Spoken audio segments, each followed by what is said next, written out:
আইয়ামে জাহিলিয়া প্রতিষ্ঠা করে গেছে আওয়ামী লীগ সরকার।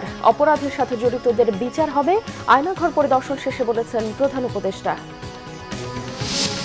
জুলাই আগস্ট গণ অভ্যুত্থানে মানবাধিকার লঙ্ঘন ও নিপীড়নের ঘটনায় কিছুক্ষণ পর প্রতিবেদন প্রকাশ করবে জাতিসংঘের তথ্য অনুসন্ধানী মিশন।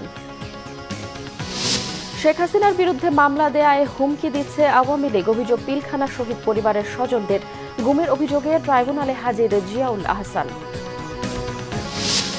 লন্ডনে বাসায় গিয়ে বেগম খালেদা জিয়াকে দেখেছেন চিকিৎসকরা। শারীরিক অবস্থা স্থিতিশীল। ডাক্তারদের অনুমতি পেলে দেশে ফিরবেন সাবেক প্রধানমন্ত্রী। দেখছিলেন ক্রাউন সিমেন্ট সংবাদ শিরোনাম। এবারে বিস্তারিত। আইয়ামে জাহিলিয়া প্রতিষ্ঠা করে গেছে আওয়ামী লীগ সরকার, বলেছেন প্রধান উপদেষ্টা অধ্যাপক ডক্টর মোহাম্মদ ইউনূস। আয়নাঘর পরিদর্শন শেষে তিনি এসব কথা বলেন। যারা এমন অপরাধের সঙ্গে জড়িত তাদের বিচার হবে বলেও আশ্বস্ত করেছেন তিনি। আলামত নষ্ট যেন না হয় সেজন্য আয়নাঘর সিলগালা করার নির্দেশও দিয়েছেন প্রধান উপদেষ্টা। তাইমুর রশিদের রিপোর্ট। আওয়ামী লীগ সরকারের শাসনামলে বিরোধী মতের বহু মানুষকে তুলে নিয়ে বিচার বহির্ভূতভাবে অজ্ঞাত স্থানে আটকে রাখার অভিযোগ আছে। সেই সব বন্দিশালার প্রতীকী নাম রাখা হয়েছে আয়নাঘর।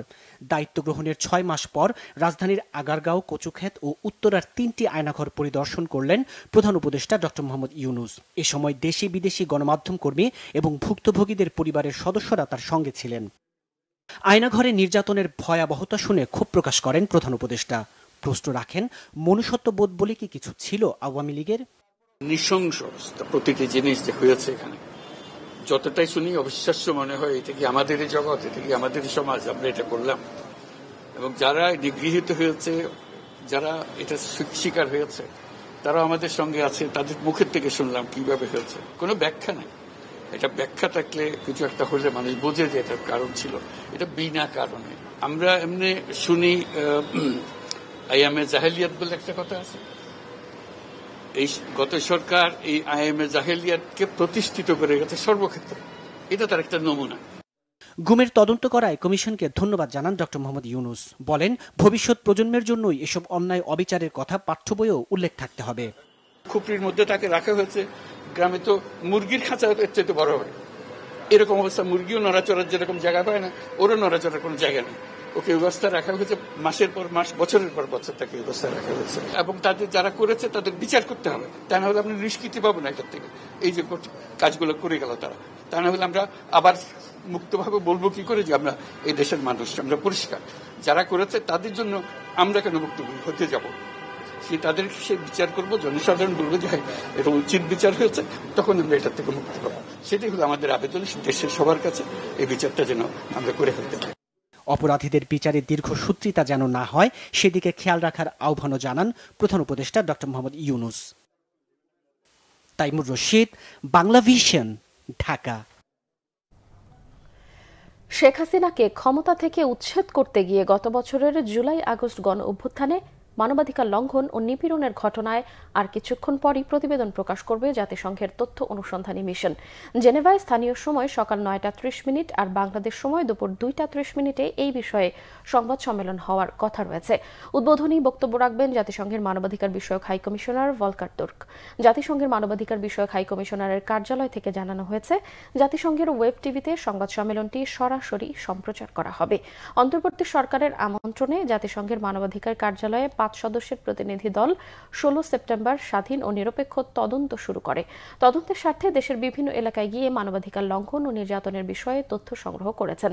কথা বলেছেন ভুক্তভোগী মানুষজন, বিভিন্ন গোষ্ঠী ও সংস্থার সাথে। শেখ হাসিনার বিরুদ্ধে আন্তর্জাতিক অপরাধ ট্রাইব্যুনালে অভিযোগ দেওয়ার পর থেকেই আওয়ামী লীগের কাছ থেকে হুমকি পাচ্ছেন এমন অভিযোগ করেছেন বিডিআর বিদ্রোহে শহীদ 57 সেনা কর্মকর্তাদের স্বজনরা। তাদের দাবি, ন্যায় বিচারের স্বার্থে হত্যা মামলার দণ্ডপ্রাপ্ত আসামিদের যেন মুক্তি না দেয়া হয়। রাজধানীতে সংবাদ সম্মেলন করে শহীদ সেনা অ্যাসোসিয়েশন নামের নতুন একটি অরাজনৈতিক সংগঠনের কথাও জানান শহীদ পরিবারের সদস্যরা। রিপোর্ট সৈয়দ আব্দুল মুহিতের। 2009 সালের 25 ফেব্রুয়ারি পিলখানায় বিডিআর বিদ্রোহে সেনাবাহিনীর 57 জন অফিসার শহীদ হন। উদ্ধার হয় 54 জনের মরদেহ। এ ঘটনায় দুটি আলাদা মামলায় সর্বোচ্চ আদালত 139 জনকে মৃত্যুদণ্ড, 185 জনকে যাবজ্জীবন কারাদণ্ড এবং বিভিন্ন মেয়াদে 228 জনের কারাদণ্ড বহাল রাখে। রায় ঘোষণার আগে পরে সব মিলিয়ে 54 জন আসামির মৃত্যু হয়। বুধবার মহাখালী রাওয়া ক্লাবে সংবাদ সম্মেলন করে বিডিআর বিদ্রোহ হত্যায় জড়িতদের মুক্তি না দেওয়ার দাবি জানান শহীদ সেনা কর্মকর্তাদের স্বজনরা। ন্যায় বিচারের স্বার্থে হত্যা মামলার আসামিদের আইনের ঊর্ধ্বে গিয়ে অবিলম্বে মুক্তি দিয়ে দেয়া না হয়, এরপর থেকে আমরা আমাদের সদস্যের কিছু মহল থেকে হুমকির সম্মুখীন হয়েছে, যেটা অত্যন্ত দুঃখজনক এবং অপ্রত্যাশিত।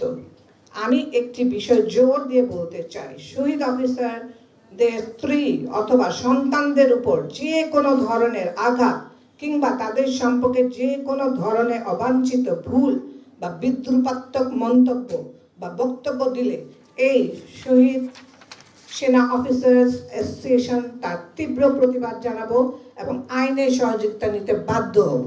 ইনভেস্টিগেশন অর্থাৎ রিইনভেস্টিগেশন হওয়ার সময় যেন অন্ততপক্ষে এই হত্যা মামলা যে সমস্ত আসামি রয়েছে তাদেরকে বের করে দেয়া না হয়। জেলখানায় বিডিআর সদস্যদের অস্বাভাবিক মৃত্যুর রহস্য উন্মোচনের দাবিও জানানো হয় সংবাদ সম্মেলনে। অভিযোগ করা হয় আন্তর্জাতিক অপরাধ ট্রাইব্যুনালে অভিযোগ দেওয়ার পর হুমকি দেয়া হচ্ছে তাদের।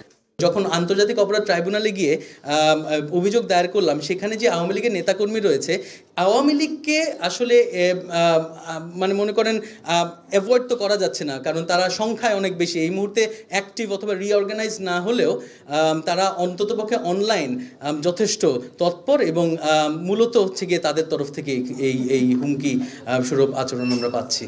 শহীদ সেনা কর্মকর্তাদের স্মরণে শহীদ সেনা অ্যাসোসিয়েশন নামে সম্পূর্ণ অরাজনৈতিক একটি সংগঠনের আত্মপ্রকাশও হয় এখানে। দাবি জানানো হয় 25 ফেব্রুয়ারি জাতীয় শহীদ সেনা দিবস ঘোষণার। সৈয়দ আব্দুল মুহিত, বাংলা ভিশন, ঢাকা। আন্তর্জাতিক অপরাধ ট্রাইব্যুনালের সম্পূর্ণ স্বাধীন এবং এখানে কখন কার রায় হবে তা নিয়ে বাইরের কারো মন্তব্য না করতে নির্দেশ দিয়েছে ট্রাইব্যুনাল। সম্প্রতি সরকারের আইন উপদেষ্টা আসিফ নজরুল সচিবালয়ে ব্রিফিংয়ে অক্টোবরের মধ্যে 3-4টি মামলার রায় প্রকাশের আশা প্রকাশ করার পরের দিনই ট্রাইব্যুনাল এই নির্দেশ দিয়েছে। সকালে ট্রাইব্যুনালের চেয়ারম্যান মামলা শুনানির সময় এই নিয়ে অসন্তোষ প্রকাশ করেন। এদিন গুমের মামলায় সাবেক সেনা কর্মকর্তা এনটিএমসির সাবেক মহাপরিচালক জিয়াউল আহসানকে আদালতে হাজির করা হয়। এই মামলায় শেখ হাসিনা সহ মোট 12 জন আসামির বিরুদ্ধে গ্রেফতারি পরোয়ানা রয়েছে। তবে মামলার তদন্ত প্রতিবেদন এখনও চূড়ান্ত না হওয়ায় সময় 2 মাসের আবেদন করেন প্রসিকিউটর। এ সময় আদালত বলেছে এখনও অনেক মামলার তদন্ত প্রতিবেদনই শেষ হয়নি, অথচ অনেকে রায়ের সময় বলে দিচ্ছেন। পরে 2 মাস সময় বাড়িয়ে এই মামলায় 20 এপ্রিল প্রতিবেদন দাখিলের দিন নির্ধারণ করা হয়। এছাড়াও রামপুরায় জুলাই-আগস্ট গণহত্যায় ও মানবতা বিরোধী অপরাধের ঘটনায় আরও 2 পুলিশ কর্মকর্তার বিরুদ্ধে গ্রেফতারি পরোয়ানা জারি করেছে ট্রাইব্যুনাল। যুক্তরাজ্যের লন্ডনে বাসায় গিয়ে বিএনপি চেয়ারপারসন বেগম খালেদা জিয়াকে দেখে এসেছেন তার চিকিৎসকরা। তার শারীরিক অবস্থা এই মুহূর্তে স্থিতিশীল, মানসিকভাবেও তিনি আগের চেয়ে অনেকটা বেটার বলে জানিয়েছেন খালেদা জিয়ার ব্যক্তিগত চিকিৎসক ও বিএনপির স্থায়ী কমিটির সদস্য ডক্টর AZM জাহিদ হোসেন। মঙ্গলবার লন্ডনে আয়োজিত এক অনুষ্ঠান শেষে তিনি সাংবাদিকদের এসব কথা বলেন। চিকিৎসা ওনার বাসায় থেকেই হচ্ছে এবং বিভিন্ন পরীক্ষা নিরীক্ষা যেগুলো করা দরকার মাঝে মাঝে করা হচ্ছে এবং ওনাকে বাসায় গিয়ে দেখে আসছেন।